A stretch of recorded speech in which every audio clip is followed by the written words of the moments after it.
Ketemu lagi, kita akan membahas radioaktivitas.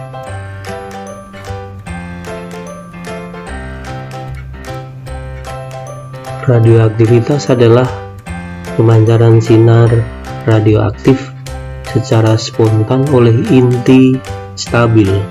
Fosforensi dan fluoresensi silahkan dibaca.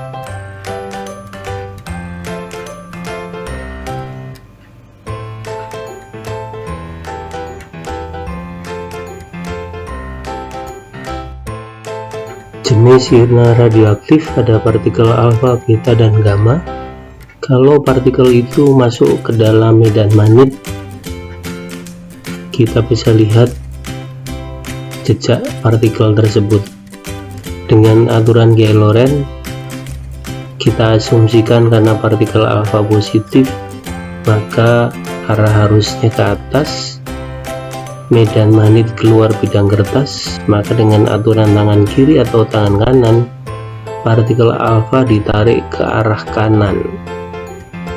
Kemudian untuk partikel beta, partikelnya arahnya ke atas. Beta itu seperti elektron bermuatan negatif, seolah-olah ada arus yang arahnya ke bawah. Dengan aturan Gay-Lorentz, arus ke bawah, medan magnet keluar bidang, maka Gay-Lorentz-nya ke arah kiri.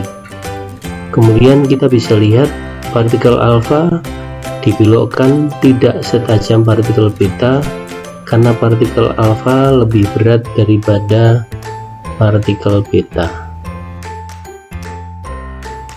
Ini urutan daya tembus sinar radioaktif. Ada kertas, lempeng aluminium, dan lempeng baja.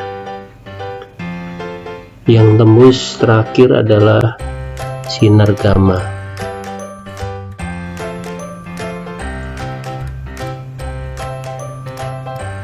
Ini contoh inti berat yang menjadi tidak stabil.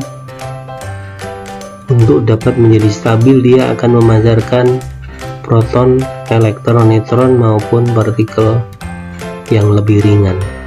Contohnya U23892 berubah menjadi 234Y dan partikel helium. Peluruan adalah peristiwa pemancaran sinar radioaktif oleh zat radioaktif.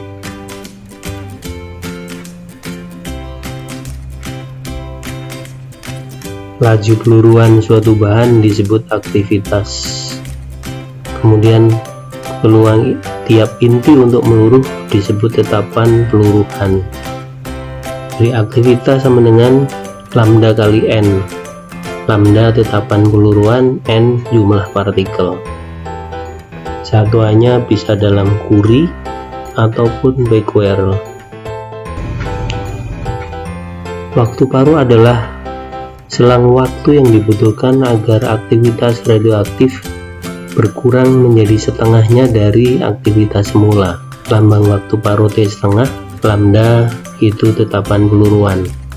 Jumlah atom yang meluruh N sama dengan setengah pangkat N kecil dibagi N0. N kecil adalah perbandingan antara waktu yang terjadi dibandingkan waktu paruh. Ini adalah grafik contoh peluruan sebuah partikel radioaktif. Jumlah partikel menjadi setengahnya saat waktu paruh berlangsung. Contoh yang lain, atom polonium, waktu paruhnya 2 detik, lambdanya 0,347 per detik. Maka kita bisa lihat grafik peluruhannya dari 500 dalam satu waktu paruh menjadi 250. Kemudian dalam satu waktu paruh berikutnya lagi menjadi setengahnya 125 dan seterusnya. Ini contoh lain. Radioisotop karbon.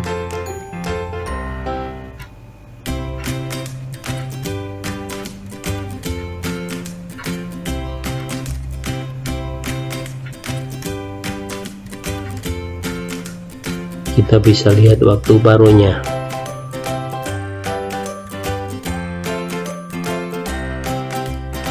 Mengapa inti atom meluruh?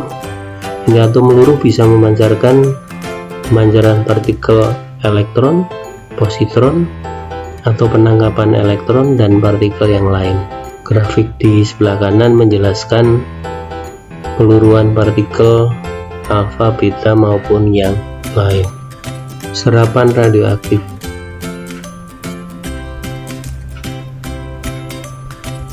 HVL atau lapisan harga paru adalah lapisan sebuah bahan yang tebalnya X. Kalau ada partikel radioaktif melewati sebuah bahan, maka nilai intensitasnya menjadi setengah intensitas semula.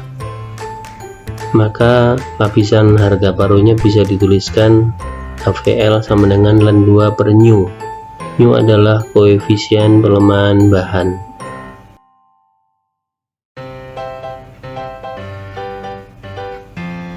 Dosis serap adalah banyaknya energi radiasi yang diserap oleh materi persatuan massa.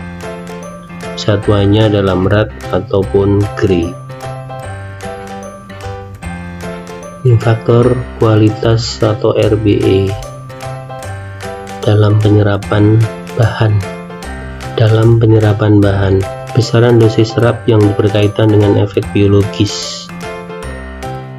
Ini adalah detektor radiasi.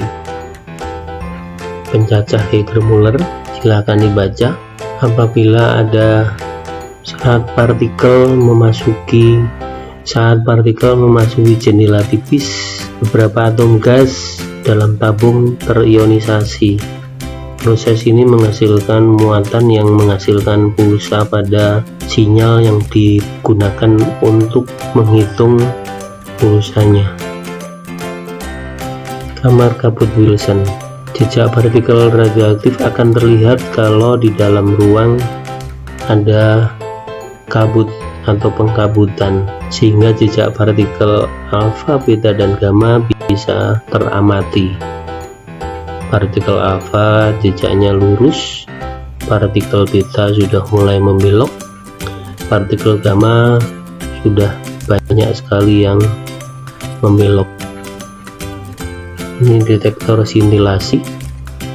Jika sebuah partikel datang, maka partikel itu sinyalnya kecil dan akan diperkuat dengan dinode di kedua sisi, sehingga menghasilkan pulsa yang kuat untuk bisa dihitung ke alat pencacahnya.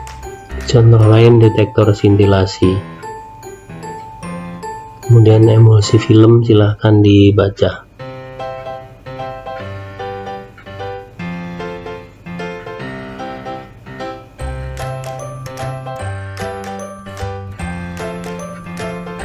Radiasi di sekitar kita ada 3, radiasi alamiah, polusi radon.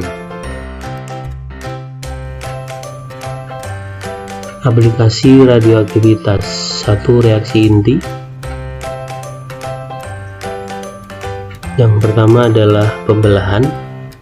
Uranium 235 ditembakkan dengan neutron akan menghasilkan partikel yang lebih ringan, La tambah Br ditambah 3 neutron dan energi. Dalam setiap reaksi berlaku hukum kekekalan nomor atom dan nomor massa. Sebelum reaksi, jumlah nomor atom dan nomor massa sama dengan setelah reaksi. Selain hukum kekekalan nomor massa dan nomor atom, juga berlaku hukum kekekalan momentum dan hukum kekekalan massa energi. Hitungan energi pada reaksi inti. Energi A ditambah energi X sama dengan energi B ditambah energi Y ditambah Q. Q adalah energi reaksi, jadi energi sebelum reaksi sama dengan energi sesudah reaksi, atau energi reaktan adalah energi produk ditambah energi reaksi, sehingga energi reaksi bisa dituliskan energi reaktan dikurangi energi produk. Rumusnya dikalikan 931 MeV per satuan massa atom. Maka kita bisa lihat ada reaksi eksoterm atau reaksi endotermik. Maka bisa kita lihat ada reaksi eksotermik dan reaksi endotermik. Contohnya, perhitungan Energi pada reaksi inti. Hidrogen ditambah Li menjadi 2 helium dan energi.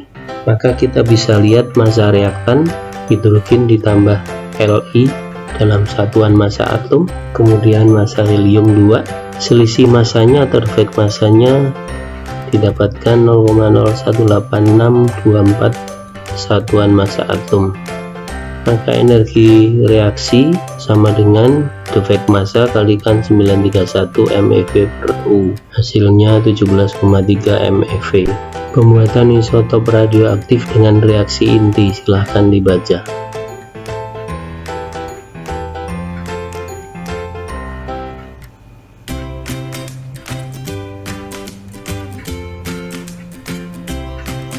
Biasanya isotop itu tidak ada di alam. Ini contoh reaksi fisi uranium. Uranium ditembakkan neutron menghasilkan 2 partikel lebih ringan, krypton dan barium. 3 neutron yang dihasilkan dipakai untuk membelah uranium yang lain. Ini contoh uranium yang menghasilkan inti ringan yang berbeda. 2 neutron juga digunakan untuk menghasilkan reaksi berikutnya. Ini deret radioaktif. Partikel berat berubah menjadi inti ringan mengikuti deret radioaktif. Ada 3 deret: deret uranium, deret actinium, dan deret neptunium. Kemudian reaksi berantai ada 2, satu terkendali dan satu tidak terkendali. Untuk yang tidak terkendali, reaksinya menjadi seperti bom atom. Untuk yang terkendali digunakan untuk reaktor nuklir. Ini contoh reaksi berantai terkendali. Uranium 235 menjadi uranium 236 karena ditembak neutron, menghasilkan 3 buah neutron dan digunakan untuk reaksi berikutnya.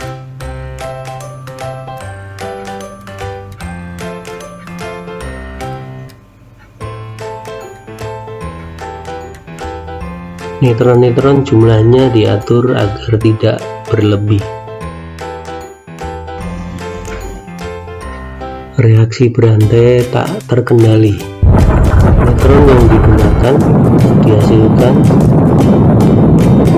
neutron yang lain untuk mereaksikan reaksi berantai berikutnya. Reaktor atom fisi. Ada 2 reaktor termal dan reaktor cepat. Reaktor daya, pembangkit listrik tenaga nuklir. Ada 4 jenis reaktor: 1 reaktor dengan pendingin gas, 2 reaktor dengan pendingin air, 3 reaktor pendingin air berat, kemudian reaktor dengan pendingin logam cair. Kita akan membahas tentang reaktor yang bertekanan. Kita akan membahas pembangkit listrik tenaga nuklir menggunakan reaktor air bertekanan. Ini adalah reaktor penelitian. Ada pendingin primer, ada pendingin sekunder.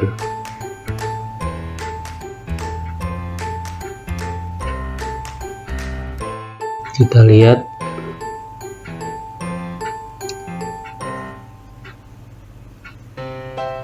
reaktor nuklir adalah tempat terjadinya reaksi.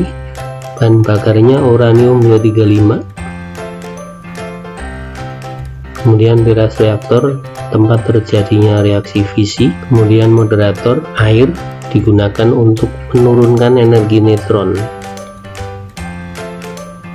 Kemudian pemindah panas, memindahkan kalor dari primer ke pendingin sekunder. Pompa primer dan sekunder mensirkulasikan air pada pendingin primer dan sekunder. Menara pendingin mendinginkan air pendingin sekunder. Ini reaktor daya, silahkan dibaca.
Reaksi fusi adalah penggabungan dua inti ringan menjadi inti yang lebih berat. Silahkan dibaca.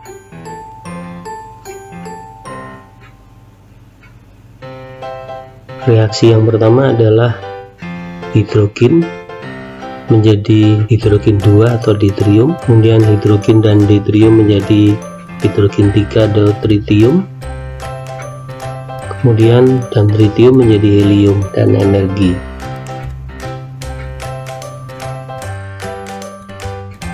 Ini contoh fusi di matahari. Dari hidrogen menjadi akhir helium.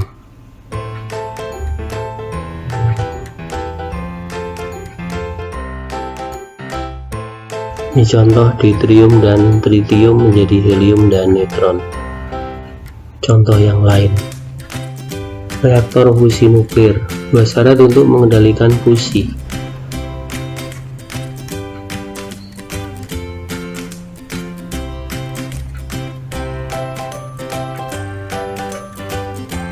Ini reaktornya. Dari fusi plasma dihasilkan panas, kemudian dengan alat penukar panas digunakan untuk memutar turbin menjadi listrik.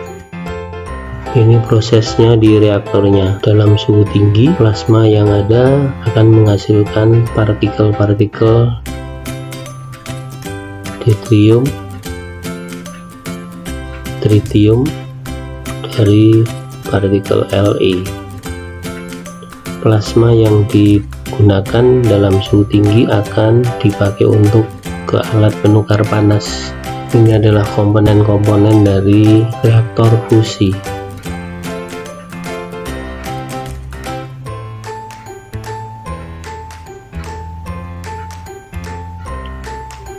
Dari Li dan deuterium bisa dihasilkan helium.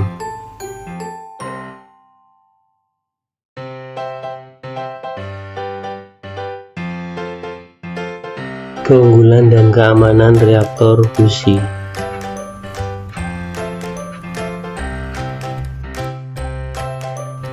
Pemanfaatan radioisotop.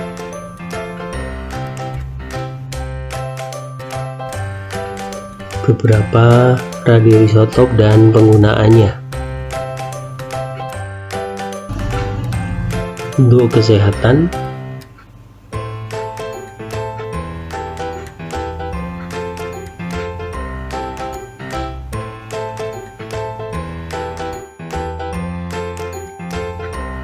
untuk pertanian, kemudian untuk industri,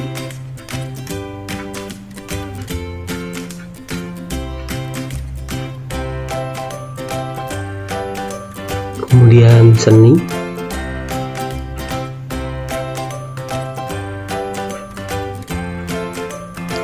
dan sejarah.